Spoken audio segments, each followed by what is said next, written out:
Yeah. So, hi Faye. Hey, so welcome to video 2. Last week we spoke about what an accountability partner was, and this week we'd like to talk about how to do it, how we did it ourselves, and the 4 stages in which to get set up. Fab. So just to mention how Faye and I met and why we started doing this.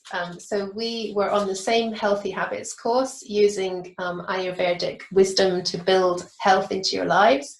And we met in order to achieve habit change in that way. So it's really helpful if your partner has goals and desires for change that are in the same subject area as you, whether it's health or fitness or even spirituality or career. This being in the same arena is good, but it doesn't have to be the same goals that you both have. Okay. Absolutely. So once you decide you're going to give it a go together, you've had a chat about setting up the partnership, there's then 4 stages that you would work through. So the first being getting really clear on what you personally need from the relationship. So with this in mind, it's, do I need consistency? Do I need a structure? Do I need reminders from the other person? Do I potentially need to meet up quite regularly with them? So getting really clear before you've connected together on what you personally need, so that you're not kind of bending and swaying. And second stage is then what you bring to the relationship. So this could be, right, I'm really great at organizing, let me do the organizational side of it. Or it could be, I have quite a good knowledge about this area, let's get together and we can talk about this together. Or it could be the opposite of that, like I'm getting curious but I don't know anything about it, I'm starting to research and know about it. And so that was what you bring to the relationship. Stage 3, what you can commit to personally.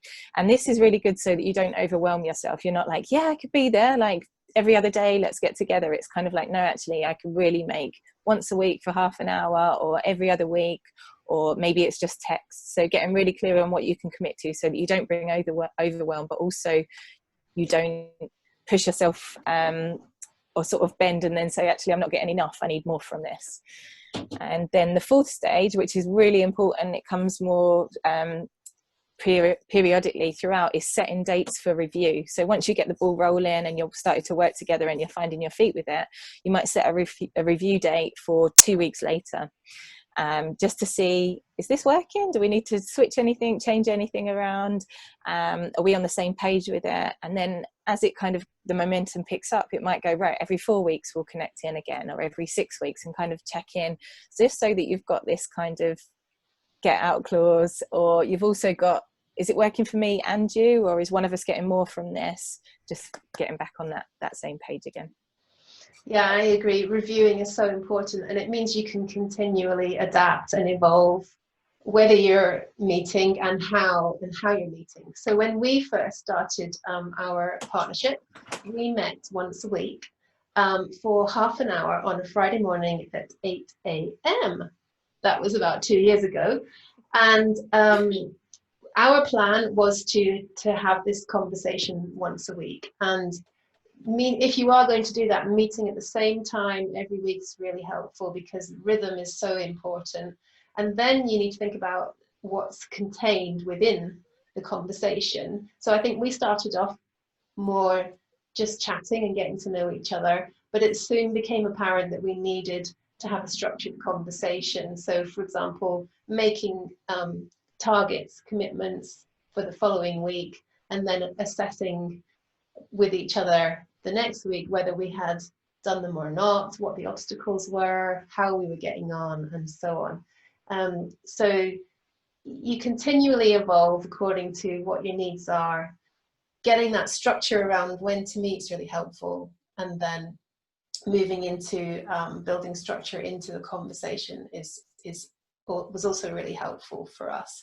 And there's always the option of stopping, adapting to what's going on, stopping meeting for a while and then starting again.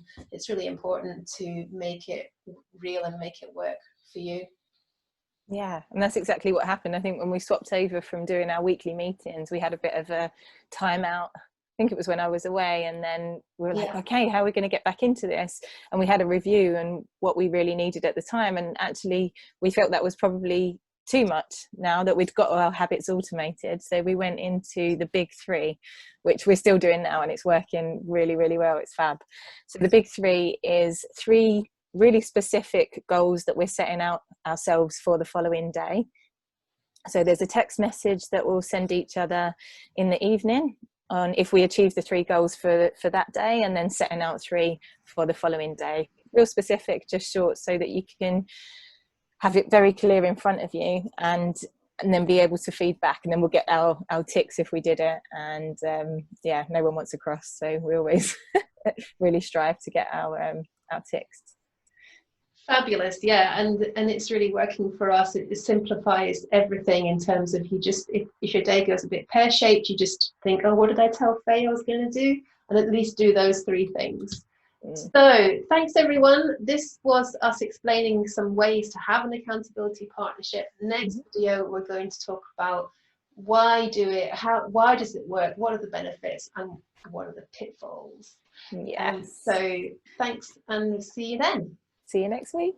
Bye. Bye.